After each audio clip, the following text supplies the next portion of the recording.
Hari ini kita akan membahas dan melanjutkan pelajaran kita tentang makna di balik atau makna yang tersembunyi di dalam silsilah di kitab Tawarik. Jadi ini bagian kedua, kita akan belajar bersama-sama. Mari kita mulai dengan doa.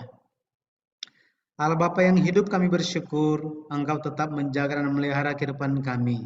Bahkan ya Bapa, sampai saat ini kasih-Mu tidak jauh dari kami ya Bapa.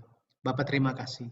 Kami percaya Roh Kudus-Mu yang menuntun supaya kami pun bisa memahami kehendak Tuhan dalam hidup kami. Terutama bagaimana kami harus hidup di tengah-tengah kegelapan akhir zaman ini. Biarlah ya Bapa terang-Mu bisa bercahaya dimulai dari hati kami, sehingga hati kami diterangi pada akhirnya terang Tuhan. Terang kasih Kristus bisa dipancarkan kepada banyak orang. Terpujilah nama Tuhan. Kami hendak memulai pelajaran ini, kiranya Engkau yang dimuliakan, tolong ya Bapak Engkau yang menuntun kami dengan Roh Kudus-Mu, sehingga kami bisa memahami akan kehendak Tuhan yang kami sedang pelajari.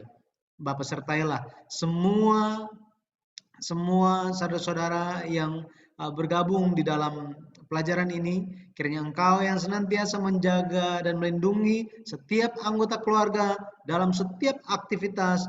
Lindungilah ya Bapak dengan tembok Roh Kudus-Mu. Bapak terima kasih. Kami berserah waktu ini sepenuhnya di dalam tangan Tuhan, dengan meninggikan nama Yesus Kristus kami berdoa. Amin. Baik. Judul hari ini adalah pelajaran penebusan dalam silsilah di kitab Tawarik. Ini bagian kedua. Oke, dengan bahasa yang lain adalah makna yang tersembunyi di dalam silsilah di kitab Tawarik. Ulangan 32 ayat 7, Ulangan 32 ayat 7 kalau kita baca bersama-sama, di situ dikatakan, Ulangan 32 ayat 7. Ingatlah kepada zaman dahulu kala, perhatikanlah tahun-tahun keturunan yang lalu. Tanyakanlah kepada ayahmu, maka ia memberitahukannya kepadamu. Kepada para tua-tuamu, maka mereka mengatakannya kepadamu. Jadi, ketika kita memperhatikan kitab Tawarik itu berisi tentang silsilah, banyak sekali nama. Ini merupakan sejarah ribuan tahun diringkaskan atau dirangkum ke dalam bentuk nama-nama. Ada banyak sekali nama di dalam silsilah di kitab Tawarik. Ada 9 pasal yang berbicara tentang daftar nama atau silsilah.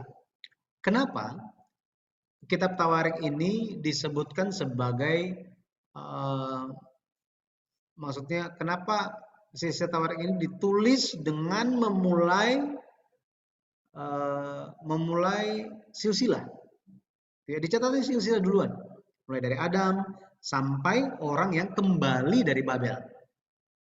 Kita lihat di pertemuan sebelumnya bahwa tujuan disampaikan silsilah atau disampaikan kitab Tawarik ini supaya orang-orang Israel yang kembali dari penawaran Babel, mereka tahu identitas mereka. Lebih lagi mereka bisa melihat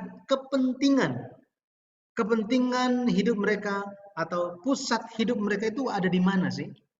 Ternyata ada di dalam penyembahan. Baik, makanya kalau kita ingat lagi pelajaran yang terakhir tentang buku yang kelima, bahwa orang Israel itu kembali dari Babel ke Yerusalem, tugas mereka adalah untuk membangun bait suci. Nah, bagi mereka yang kembali, mereka perlu mengetahui identitas mereka. Kenapa? Karena mereka semua lahir di Babel, mereka tidak pernah injak tanah Yerusalem, tanah Israel, gitu ya. Makanya kalau kita lihat silsilah 1 Tawarik pasal 1 sampai pasal 9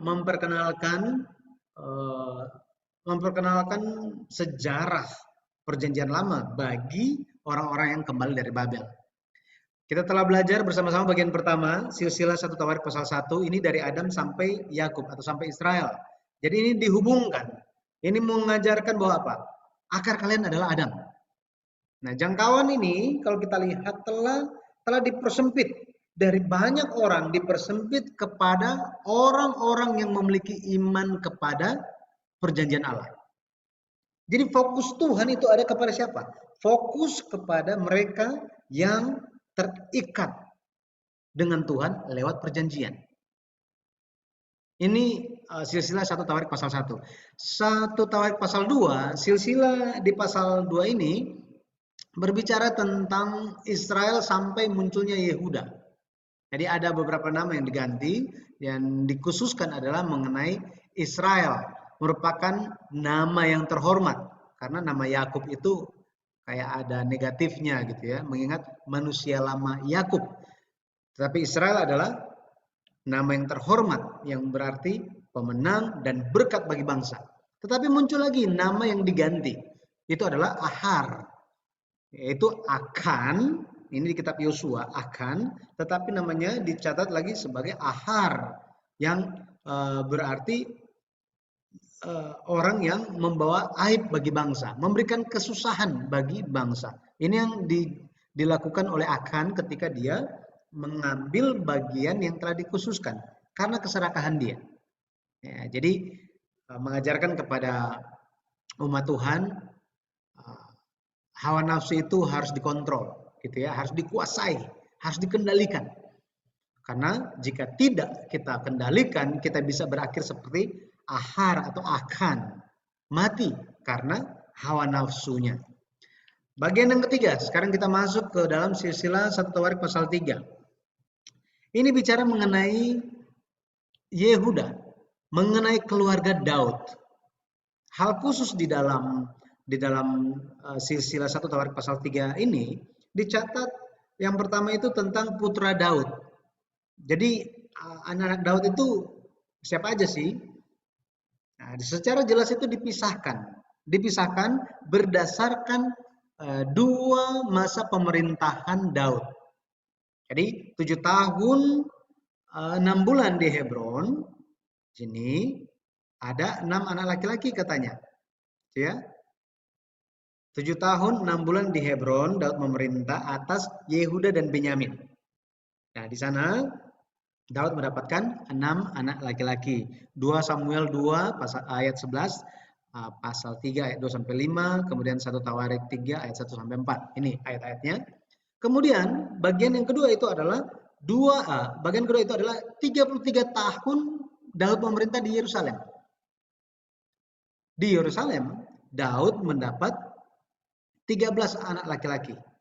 Jadi istrinya banyak Daudnya. Oke. Banyak istrinya.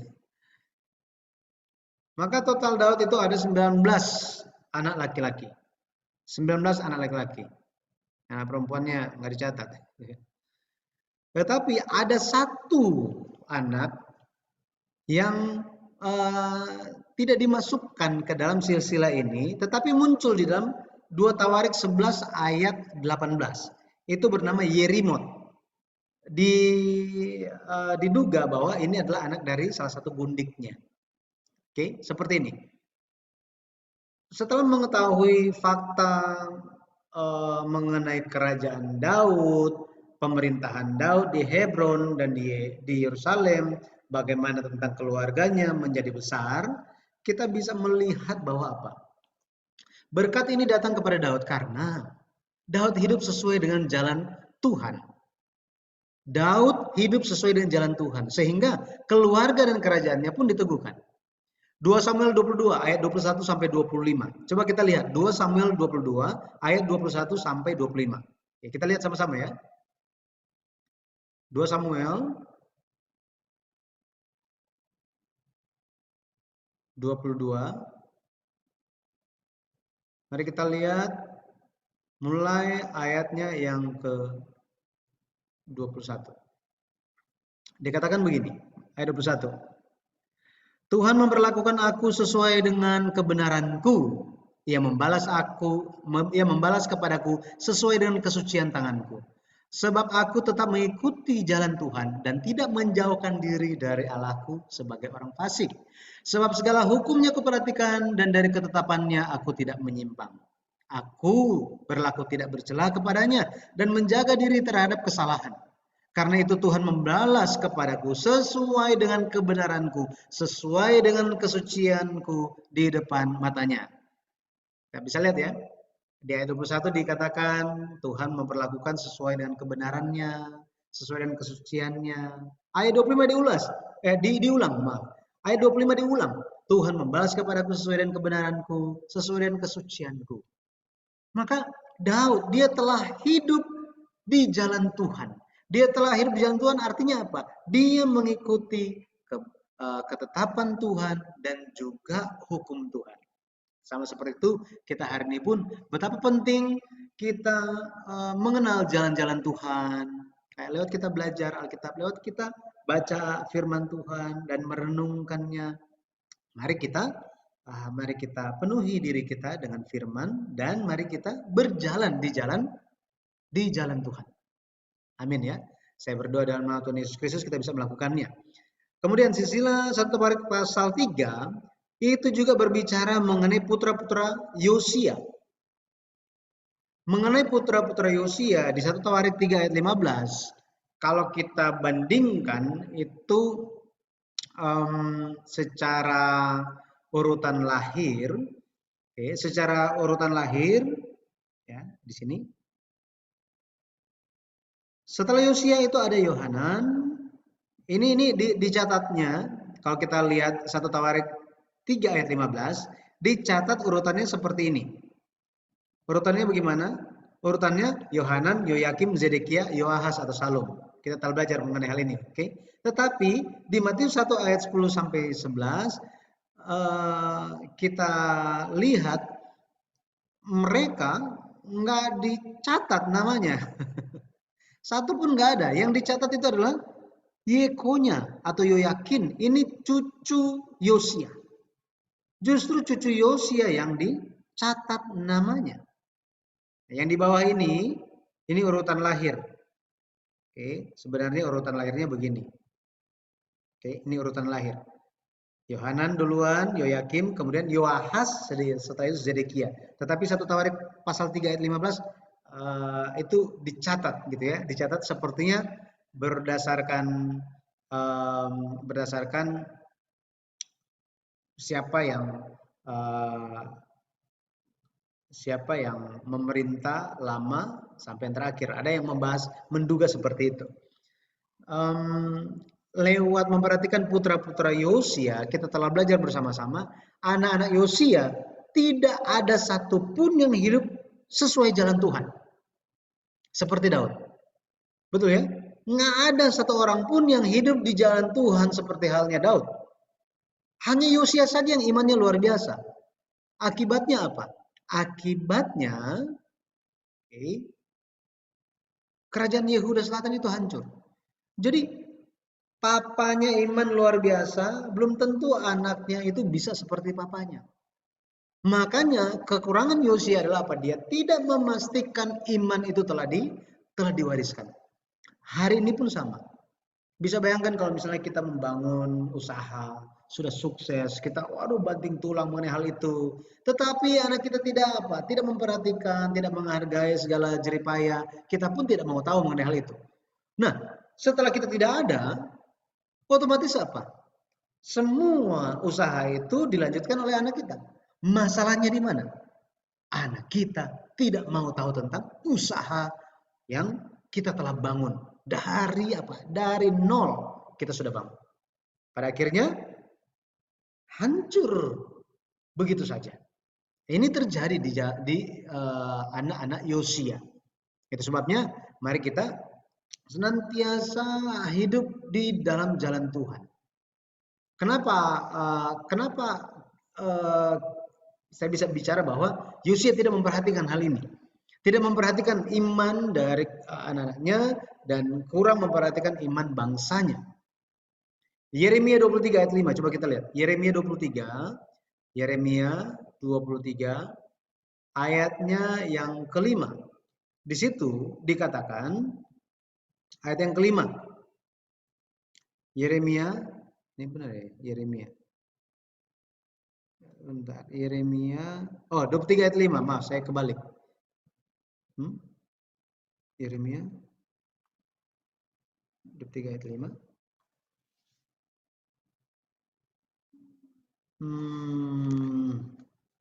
Sebentar ya. Saya lihat.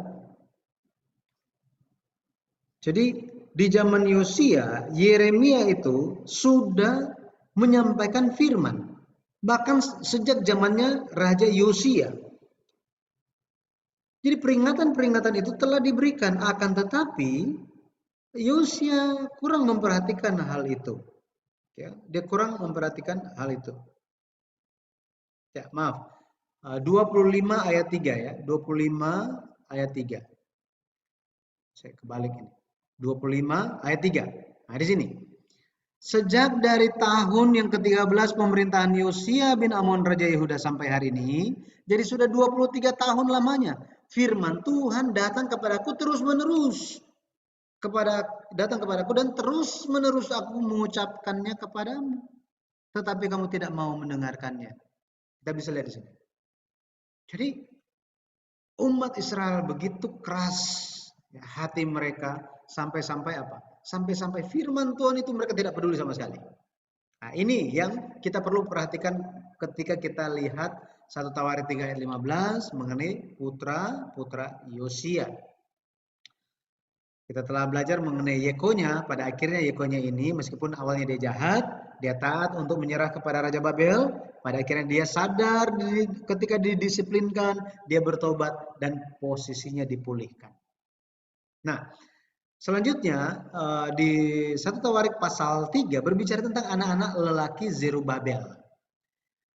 Tetapi secara khususnya kalau kita lihat 1 Tawarik pasal 3 ayat 19 sampai 24 ini merupakan keturunan Zerubabel sampai tokoh terakhir yaitu Hodavia yang menjadi keturunan Yehuda yang terakhir.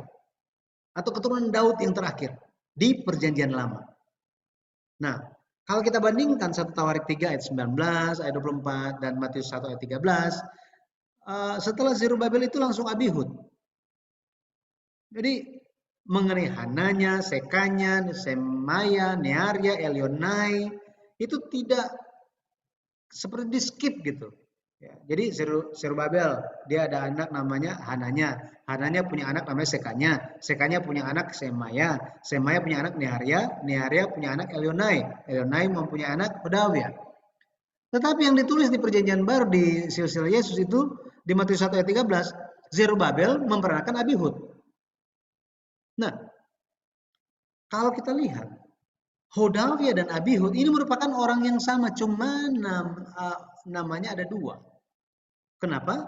Karena Hodavia artinya adalah kemuliaan Allah.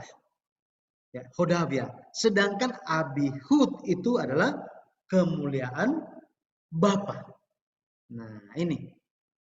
Jadi Hodavia dan Abihud adalah orang yang sama sehingga 5 generasi di antara Zerubabel dan Abihud itu telah dihilangkan dari silsilah Yesus Kristus.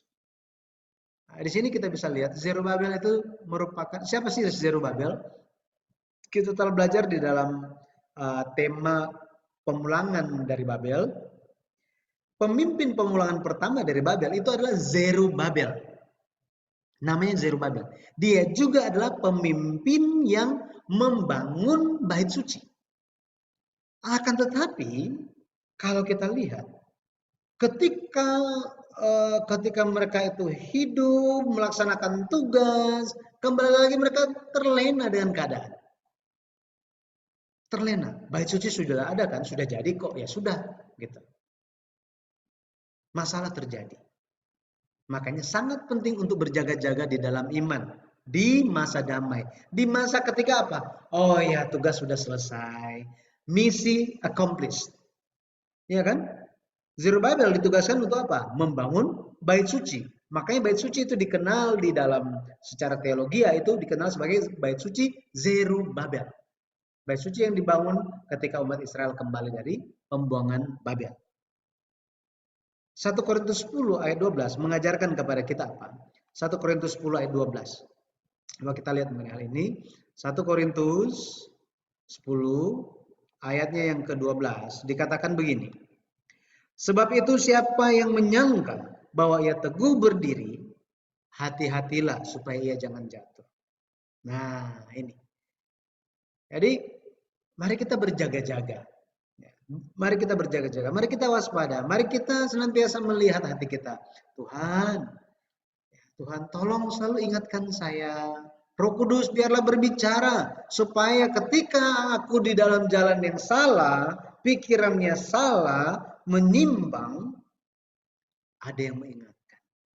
Bantulah supaya aku bisa berjaga-jaga. Jadi seperti ini. Oke, harus berjaga-jaga.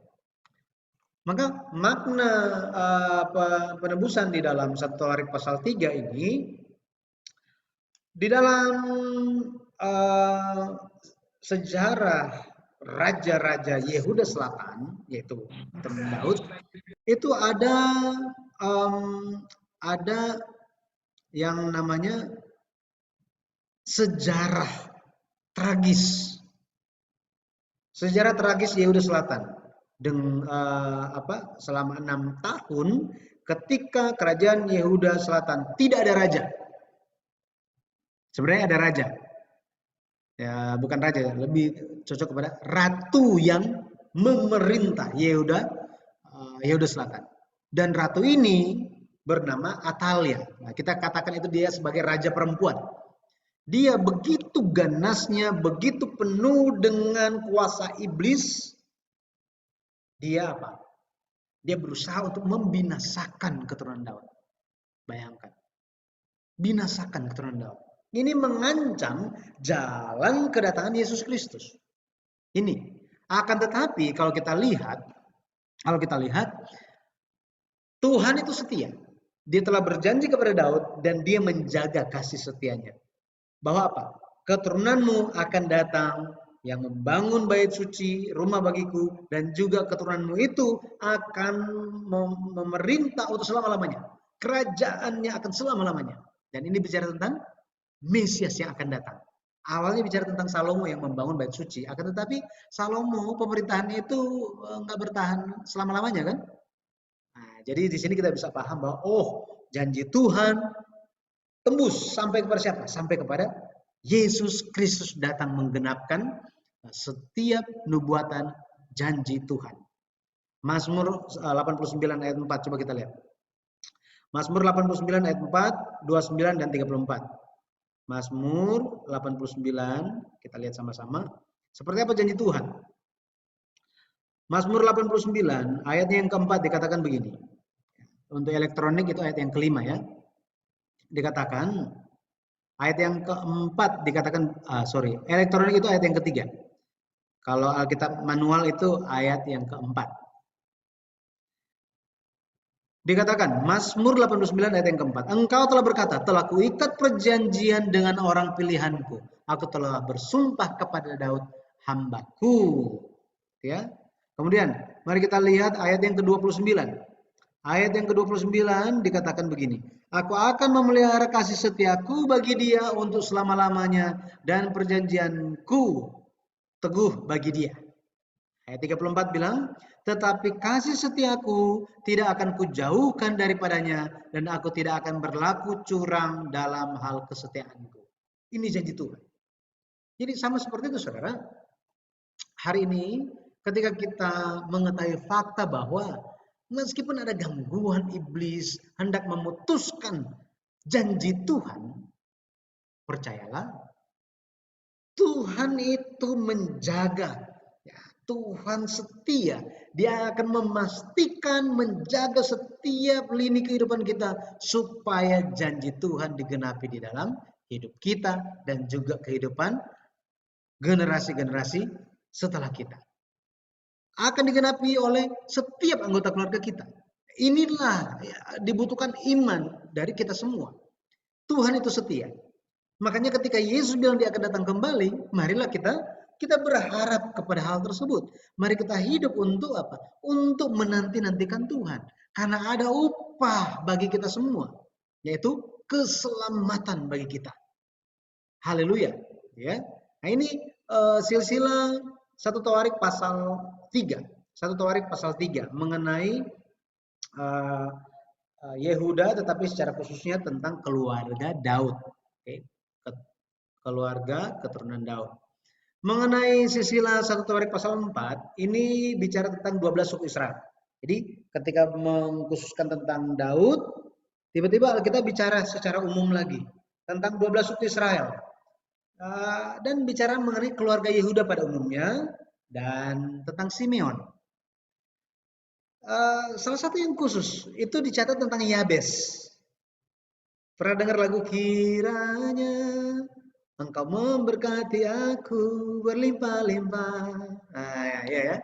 Ini lagu yang sangat-sangat heboh waktu itu, viral. Orang sangat suka, bahkan sampai hari ini kita masih suka, gitu ya.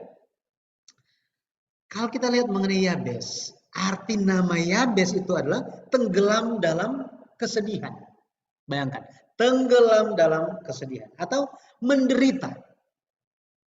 Makanya arti nama Yabes itu sebenarnya agak gelap gitu ya.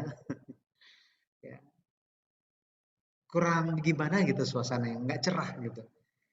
Salah satu pendeta kami yang baru ditabiskan di gereja pusat di gereja Pyongkang CL di Korea itu adalah pendeta Yabes, Yabes Park.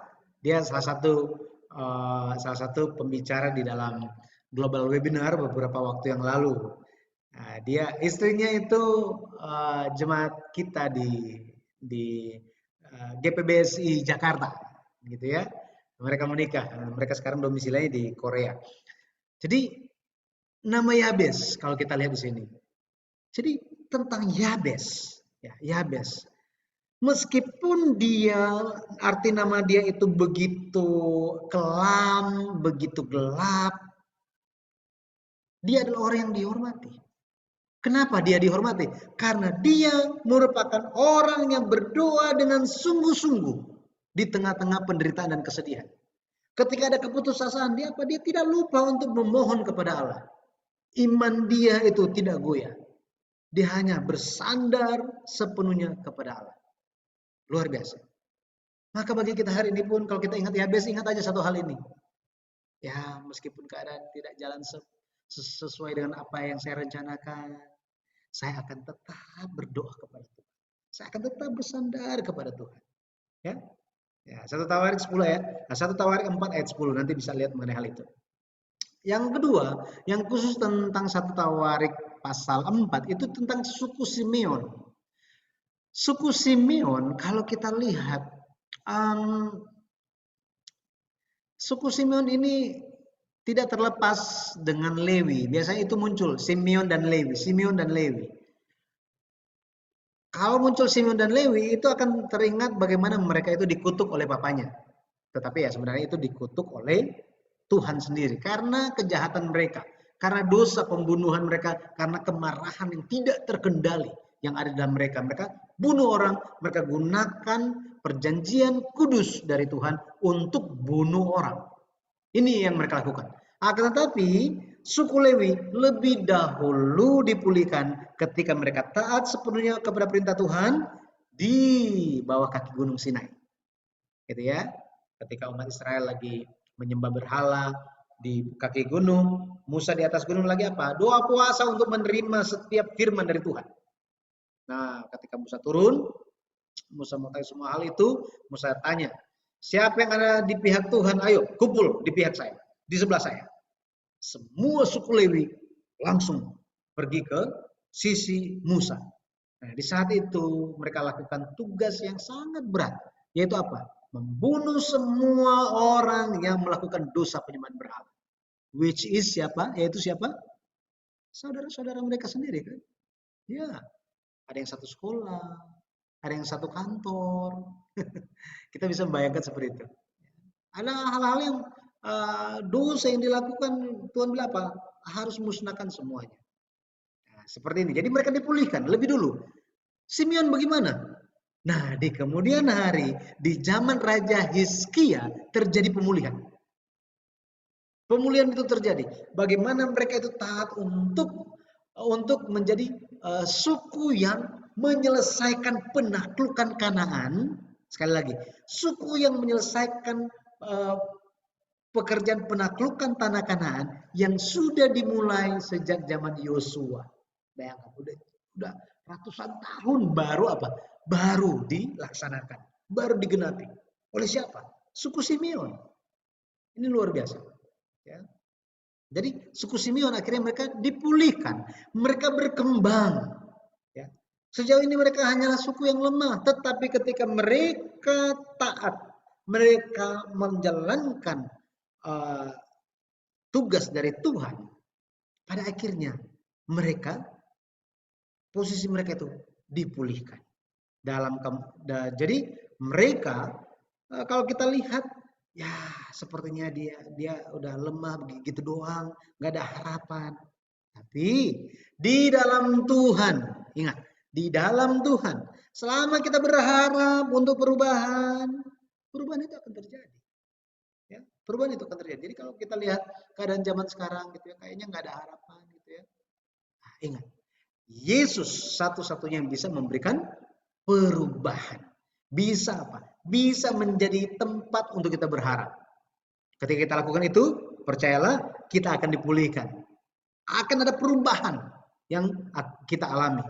Oke, Mazmur 107 ayat 38. Coba kita lihat. Mazmur 107 ayat 38. Saya baca. Mazmur 107 ayat 38. Coba kita lihat. Diberkatinya mereka sehingga mereka bertambah banyak dengan sangat, dan hewan-hewan mereka tidak dibuatnya berkurang. Jadi ini berkat dari Tuhan. Ketika suku Simeon itu bertambah banyak, berkembang, pada akhirnya mereka tidak lemah lagi. Kenapa? Karena mereka telah taat. Jadi selalu ada harapan. Ada harapan. Ya. Nah, kalau kita lihat, kita lanjut ke bagian kelima, silsilah 1 Tawarik pasal 5. Pasal 5 ini bicara tentang suku Ruben, suku Gad, kemudian setengah suku Manasye, gitu ya, setengah suku Manasye. Kalau kita belajar tentang pembagian tanah, ya, pembagian tanah Kanaan, jadi ada Sungai Yordan, di tengah-tengah. Jadi ada di sebelah timur. Oke, ada 3 suku, salah satunya adalah, jadi ada 3 suku itu Ruben, Gad, dan setengah Manasye. Di sebelah sini ada setengah Manasye juga dengan suku-suku yang lain. Jadi mereka terbagi 2, gitu ya. Nah, jadi ini bicara mengenai suku-suku di sebelah timur Yordan. Hal yang perlu kita perhatikan di dalam 1 Tawarik pasal 5, ini memunculkan atau pasal ini dimulai dengan menekankan Ruben kehilangan hak kesulungan. Dia anak sulung, tetapi dia kehilangan. Ya. Kenapa? Karena dia membiarkan kelemahannya itu dipakai oleh Tuhan. Hari ini kita ada kelemahan. Masing-masing kita ada kelemahan. Mari kita berserah kepada Tuhan. Tampakkan itu kepada Tuhan, dan biarlah Tuhan yang akan bekerja melalui kita, sehingga kemuliaan Tuhan tampak lewat usaha kita menjalankan kehendak Tuhan. Jadi kita minta kekuatan dari Tuhan. Tapi justru kalau kita lihat tentang Ruben, kelemahan dia itu adalah apa? Dia tidak bisa menahan hawa nafsu. Ini hawa nafsu birahi dia tidak bisa tahan. Dan dia biarkan ini berlarut-larut, pada akhirnya apa? Makin besar dia tidak bisa mengontrolnya lagi. Setan pakai itu. Nah, ini yang terjadi. Makanya kalau kita lihat terjadi suatu pola yang sama. Kita lihat dulu 1 Tawarik pasal 5. 1 Tawarik pasal 5 ayat 1 dikatakan begini. Anak-anak Ruben, anak sulung Israel, dialah, jadi Ruben, dialah anak sulung, tetapi karena ia telah melanggar kesucian petiduran ayahnya, maka hak kesulungannya diberikan kepada keturunan dari Yusuf, anak Israel juga, sekalipun tidak tercatat dalam silsilah sebagai anak sulung. Sekarang coba kita lihat Kejadian pasal 4. Kejadian pasal 4. Bicara mengenai Kain. Oke. Ayat yang kelima dikatakan apa? Tetapi Kain dan korban persembahannya tidak diindahkannya. Jadi Tuhan apa? Tidak pedulikan. Lalu Kain hatinya menjadi sangat panas dan mukanya muram. Nah, di sini kelemahan Kain itu apa? Waduh, dia orangnya emosian luar biasa. Pokoknya apa? Nggak usah kasih bensin, bisa terbakar dan bisa membakar apa? Membakar apapun yang ada di sekelilingnya, apa yang ada di dekatnya. Ini Kain. Orangnya emosian tingkat tinggi. Pernah lihat ketemu dengan orang yang begini? Nggak enak ya. Aduh, bawaannya aduh stres kayaknya. Ini time bisa meledak gitu ya. Ini Kain. Tetapi kepada Kain ini Tuhan bilang apa? Ayat yang ke-6, Kejadian 4 yang ke-6. Firman Tuhan kepada Kain, "Mengapa hatimu panas dan mukamu muram?" Ayat 7, "Apakah mukamu tidak akan berseri jika engkau berbuat baik? Tetapi jika engkau tidak berbuat baik, dosa." Nah, di sini, dosa sudah mengintip di depan pintu. Ia sangat menggoda engkau, tetapi engkau harus berkuasa atasnya. Tuhan sudah kasih warning. Pasti ada warning. Setiap manusia tidak akan jatuh begitu saja. Tetapi apa? Ada warning dari Tuhan. Selalu ada peringatan. Akan tetapi Kain dia mengabaikan. Sekali lagi, Kain mengabaikan teguran kasih dari Allah. Hasilnya apa? Kelemahan dia dipakai oleh iblis. Hasilnya dia membunuh adiknya sendiri. Hasilnya keturunan Kain itu semakin jauh dari Tuhan. Tidak mau tahu tentang jalan-jalan Tuhan. Ya. Makanya silsilah Kain itu hilang begitu saja, ditelan oleh air bah, gitu ya. Berlalu begitu saja. Jadi bagi kita, kalau kita lihat, gitu ya, dosa perzinahan ini menguburkan seluruh berkat.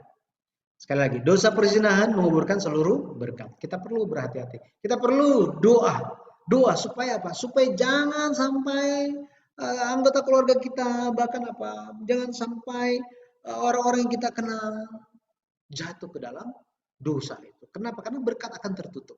Berkat Tuhan akan tertutup. Ya. Ibrani 13 ayat yang keempat. Ibrani 13 ayat 4. Coba kita lihat.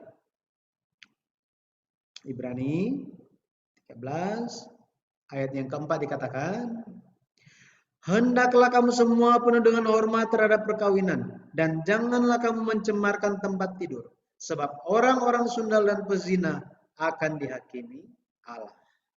Ini peringatan bagi kita. Selama mari kita menjadi anak-anak Tuhan yang mau menyenangkan, memuliakan nama Tuhan. Caranya gimana? Kita coba melihat seperti apa kehendak Tuhan yang ada dalam firman. Kita belajar sekarang ini. Nanti kalau terlalu cepat mungkin saya bicara, nanti bisa nonton lagi di YouTube gitu ya. Dengarkan lagi. Oh iya, seperti itu. Kemudian doa, Tuhan tolong. Tuhan tolong. Lindungi kami. Ya. Nah, pada akhirnya kalau kita lihat dosa perzinahan itu bicara mengenai ketidaksetiaan. Bukan hanya secara jasmani, tetapi juga ketika kita itu lebih mendahulukan dunia, kita telah apa? Tidak setia kepada Tuhan. Kita telah apa? Mencampurkan, menggabungkan diri kita dengan hal-hal yang tidak dikehendaki Tuhan. Makanya kita perlu berjaga-jaga.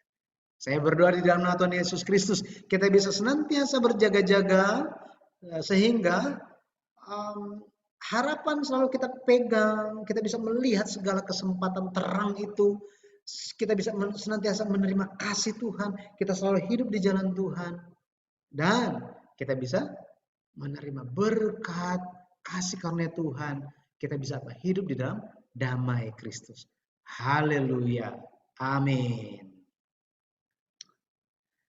Baik, ada yang mau bertanya sampai di sini?